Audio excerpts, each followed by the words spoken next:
যখন তোমার কেউ ছিল না তখন ছিলাম আমি, এখন তোমার ছবি আজ পর হইলাম আমি।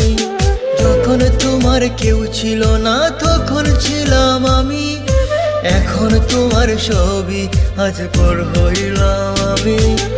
আমার তুই বেঈমান বলে করলি অপমান, আসলে আমি বেঈমান